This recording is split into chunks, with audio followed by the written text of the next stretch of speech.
Welcome, class. Settle in. Today's explainer is a true masterclass. We're unpacking the philosophical bedrock and the absolute rhetorical mastery behind Thomas Jefferson's vision for the American Republic. We hear his name tossed around in modern debates all the time, right? But today, we're putting on our historian hats.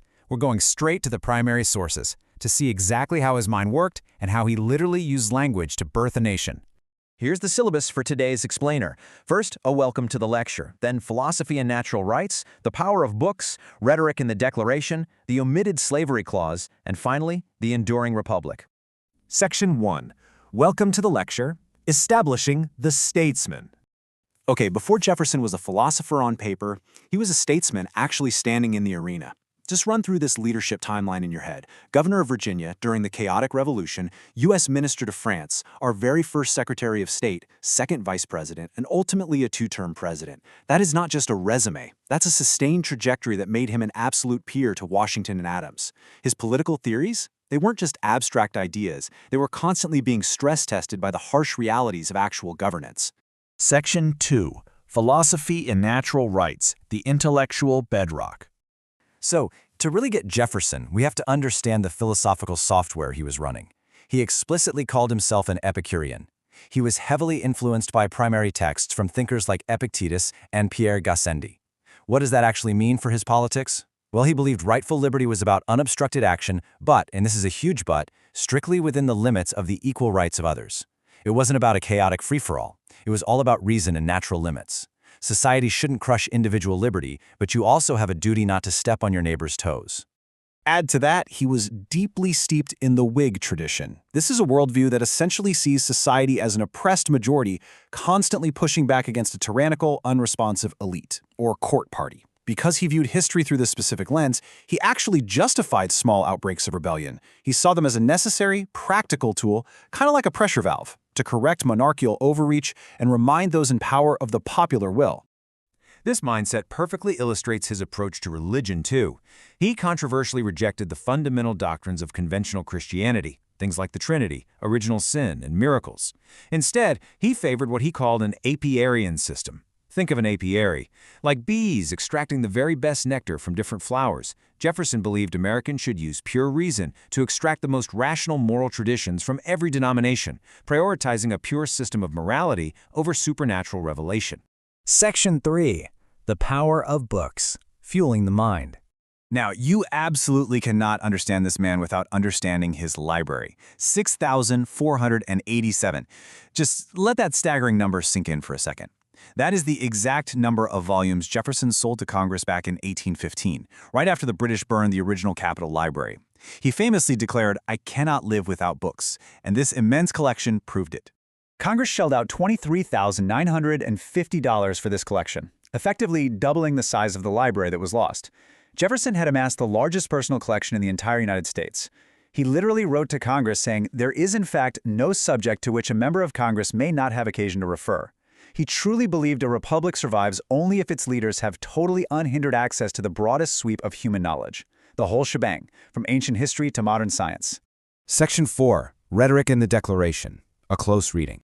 All right, here is the climax of our lecture. We're treating the Declaration of Independence not just as a revered symbol, but as a calculated, masterful piece of rhetoric. Listen to the words of his original rough draft. We hold these truths to be sacred and undeniable. Sacred and undeniable. It carries this heavy, almost religious weight, right? But as you probably know, that was later transformed into the iconic self-evident. That one brilliant edit shifted the argument from a matter of religious faith to a matter of pure, rational, unarguable fact. As an academic class, we really need to ask, why? Why frame the American cause using these massive, universal values of human nature instead of just, listing some local colonial grievances? Was he just stating facts, or was he intentionally codifying a touchstone narrative of liberty versus tyranny? Well, rhetorical scholars suggest he was actively doing the latter. They point out some serious Machiavellian political framing at play here. By presuming the inherent wickedness of absolute rulers, Jefferson was laying the groundwork to prevent America's own elites, the grandi, from ever acting like wolves toward their fellow citizens. Plus, he brilliantly used King George III as the ultimate unifying scapegoat. By legally and rhetorically killing the concept of the king, they were birthing a totally new nation. Section 5. The Omitted Slavery Clause, Analyzing the Exigence. And that brings us to the absolute most aggressively debated section of his original draft, the part the Continental Congress ultimately struck out. Listen to the sheer rhetorical force of these original words. He has waged cruel war against human nature itself. Think about that. He's turning his rhetorical fire directly at the transatlantic slave trade, framing it not just as a bad policy, but as a literal violation of human nature itself.